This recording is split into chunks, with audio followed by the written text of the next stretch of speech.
Le DAF Fresh Morning, c'est 104.5 tonnes de bonne humeur. Tous les matins sur Urban FM. La meilleure radio de la capitale. La meilleure radio de la capitale. Vous êtes sur les 104.5 Urban FM, la station urbaine, et vous écoutez le DAF Fresh Morning. On est avec Jean-Paul. Jean-Paul, bonjour. Bonjour, DAF Fresh. Comment tu vas ce matin? Ça va. Et ta cérémonie d'hier? Alors, c'était plutôt un séminaire qu'autre chose.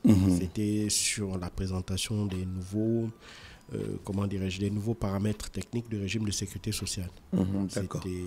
C'était un séminaire organisé par le ministère des Affaires sociales et la direction générale de la CNSS. Alors, l'actualité internationale nous emmène où ce matin? On va en Amérique latine, on va en Argentine précisément, où s'est ouvert hier un procès hors norme, puisqu'il revient sur les circonstances de la mort de Diego Armando Maradona. Alors, il faut savoir que, pour ceux qui l'ont peut-être oublié, Diego Armando Maradona est décédé le 25 novembre 2020 à Buenos Aires, capitale argentine, des suites d'une insuffisance cardiaque. Il faut savoir que il souffrait d'une crise cardio-respiratoire et il avait été hospitalisé dans le lieu de résidence où il est décédé après une intervention chirurgicale à la tête. Il avait subi une neurochirurgie parce qu'il avait notamment un hématome. Mais on sait de manière tout à fait officielle que Diego Armando Maradona est décédé d'un odème pulmonaire aigu secondaire et d'une insuffisance cardiaque chronique exacerbée. Mais en dehors de cela, on le sait, et ça c'est un secret de polichinelle, que la santé de Diego Armando Maradona, qui est décédé à l'âge de 60 ans, n'était pas bonne depuis de nombreuses années, puisqu'il souffrait de pathologies multiples, à savoir il avait des problèmes rénaux, des problèmes au foie, il avait une insuffisance cardiaque, il avait aussi une détérioration neurologique, et bien entendu, il souffrait d'une très forte dépendance à l'alcool et aux psychotropes. Et donc, on le sait, Diego Armando Maradona, c'est à la fois ce génie de football aussi, mais c'était quelqu'un qui était particulièrement addict à l'alcool et aux substances narcoleptiques. Et donc, de ce fait-là, ce sont ces excès-là qui sont à l'origine de son décès. Mais alors, donc, dans ce cas, pourquoi est-ce que l'on a évidemment ce procès-là fait à l'encontre de cette personnalité qui constitue donc l'équipe médicale? Il faut savoir que dans cette équipe médicale de cette personne, on a des médecins, un psychiatre, un psychologue, des infirmiers. Tous sont donc jugés pour homicide avec dol éventuel, c'est-à-dire que c'est une accusation qui est faite lorsqu'une personne commet une négligence tout en sachant qu'elle peut entraîner la mort. Cette accusation qui est extrêmement grave évidemment est portée par le procureur qui est en charge de cette affaire, Patricio Ferrari. Ce dernier accuse donc cette équipe médicale-là, en fait, de n'avoir pas donné les bons soins à Diego Maradona et que c'est les mauvais traitements qu'ils ont fait subir à Diego Maradona, ils savaient pertinemment que cela devait entraîner sa mort, mais parce qu'ils voulaient absolument le garder comme étant leur patient, pour gagner de l'argent, parce qu'évidemment, avoir un patient comme Diego Armando Maradona, c'était toujours, selon l'accusation, la garantie d'avoir une certaine source en termes d'argent. Et donc, pour Patricio Ferrari, ces praticiens-là ont absolument tout fait pour garder Diego Maradona sur leur contrôle, tout en sachant que ni l'endroit où il était hospitalisé, parce qu'il n'est pas mort dans une structure hospitalière, il est mort dans un domicile.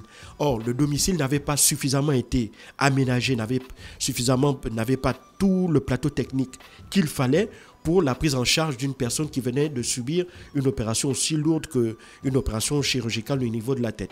Donc, pour l'accusation et pour la famille de Diego Armando Maradona, ces sept patriciens-là ont donc délibérément mis en danger la vie de Diego Armando Maradona, ce qui a entraîné sa mort. Mais pour ces derniers, évidemment, la question est totalement autre, parce que eux, ils estiment que en réalité, le problème, ce n'est pas eux, mais c'était plutôt Diego Armando Maradona. Eux, ils estiment que tout le monde sait que d'abord, Diego Armando Maradona, c'était un patient très difficile et que souvent, selon les témoignages... Ça, c'est quel argument qu'un médecin peut donner à un patient difficile? Oui, tu sais, c'est quelque chose que l'on regarde, que l'on observe, pardon, notamment chez les patients qui sont célèbres.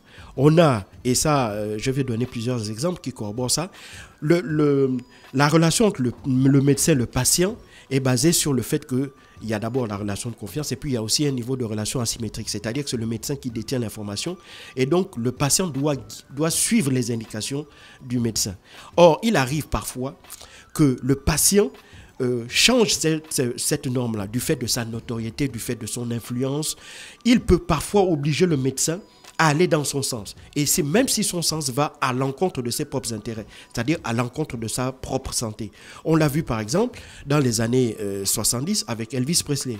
Elvis Presley, on le sait, c'était quelqu'un qui était addict aux médicaments. Il prenait des médicaments quasiment pour tout, pour manger, pour dormir, pour aller faire ses selles, pour se réveiller, pour avoir de l'énergie, aller sur scène. Donc, il prenait des médicaments. Et donc, depuis, quand un médecin l'alertait sur le fait que cette prise quasiment ininterrompue et abusive de médicaments pouvait avoir des effets néfastes sur sa santé, sur son foie, sur son cœur, sur ses organes, et que lorsque le médecin refusait donc de lui prescrire les médicaments qu'il voulait, qu'est-ce que Elvis Presley faisait? Il changeait tout simplement de médecin. Et donc, quand il changeait de médecin, le nouveau médecin, qu'est-ce qu'il faisait? C'était le colonel qui le manipulait. Voilà, bon, c'est ça c'est Donc, quand le nouveau médecin arrivait, tu vois qu'il avait en face de lui une véritable icône mondiale qui avait de l'argent, on le sait, il faisait beaucoup de cadeaux à ses médecins. C'était un peu pour casser, si tu veux, cette espèce d'emprise que le médecin pouvait avoir sur lui.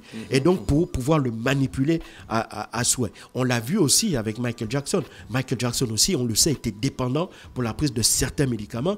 Et le docteur Conrad Murray, justement, lui aussi, qui avait été condamné pour les faits de négligence, lui avait expliqué que les médicaments qu'il donnait à Michael Jackson, lui, il était contre, mais c'était des médicaments que Michael lui demandait de lui donner parce qu'il estimait que sans ces médicaments-là, il ne pouvait pas dormir. Et donc, même s'il savait que la prise de ces médicaments-là était dangereuse et pouvait être fatale pour son patient, lui, il n'avait pas la capacité de dire non à Michael Jackson parce que Michael Jackson lui payait $200,000 de frais de médecin annuels. Et donc, lui, il avait 3 pensions alimentaires à payer, il avait des problèmes personnels. Donc, il avait besoin de cet argent que lui reversait Michael Jackson. Donc, on voit bien que dans ce cas de figure-là, le médecin n'arrive plus à faire correctement son job parce qu'il est dans une situation où c'est véritablement le patient qui prend le dessus sur lui. Et ça, c'est quelque chose que l'on observe dans les liens entre patient et médecin, surtout lorsque le patient est quelqu'un qui a une certaine autorité ou quelqu'un qui a un certain niveau de richesse ou de revenus. Donc, il parvient à renverser cette relation que l'on peut observer entre le médecin et le patient. Et c'est selon la défense des médecins qui sont accusés, justement le fait qu'il était aussi quelqu'un de très difficile à gérer. Certaines infirmières disaient qu'il refusait de prendre les médicaments. Et donc, si Diego Armando dit qu'il ne veut pas prendre les médicaments, vous ne pouvez pas l'attacher et le forcer à prendre les médicaments. Donc, il y a plein de situations comme ça qui font que, du point de vue des praticiens, ils ont fait tout ce qui était en leur âme et conscience possible de faire, et donc ils considèrent qu'ils ne se sentent pas responsables de la disparition de Diego Armando Maradona. Donc le procès est tenu d'aller jusqu'à mi-juillet. Il y aura à peu près une centaine de personnes qui devront passer, à la fois des témoins, des proches de Maradona, sa famille, des proches des médecins, des experts, qui viendront tour à tour donner leur point de vue. Et surtout, évidemment, c'est un procès qui est énormément attendu par les Argentins, tant en raison de la place importante qu'occupe Diego Armando Maradona dans l'inconscient collectif et surtout dans l'histoire contemporaine de l'Argentine. L'Argentine a été un pays qui était mondialement connu et reconnu grâce à Armando Diego Maradona, qui avait remporté 2 Coupes du Monde en 1978 et en 1986. Et donc, il était aussi l'homme de tous les excès, celui qui avait amené l'équipe de Naples en Italie, du bas-fond de la seconde division jusqu'au toit de l'Europe en remportant l'équivalent de la Ligue des Champions. Et donc, c'est cet être-là extraordinaire qui aussi avait une vie, quand je dis, extra-sportive très controversée, avec un goût non dissimulé pour les femmes, pour l'alcool, pour les drogues. Donc c'est toutes ces facettes-là qui font qu'aujourd'hui encore, près de 4 ans et presque 5 ans après sa mort, ce procès est encore extrêmement suivi, et donc les conclusions seront particulièrement attendues par les Argentins qui veulent essayer de comprendre les raisons réelles de la disparition de celui qui est considéré comme le meilleur joueur de l'histoire du football argentin. Merci Jean-Paul avec nous ce matin sur les 104.5 Urban FM, la station urbaine dans le Da Fresh Morning, le réveil matinal au plus haut de la capitale, sur la radio, la plus haute de la capitale. Le Da Fresh Morning, c'est 104.5 tonnes de bonne humeur. Tous les matins sur Urban FM. La meilleure radio de la capitale. La meilleure radio de la capitale.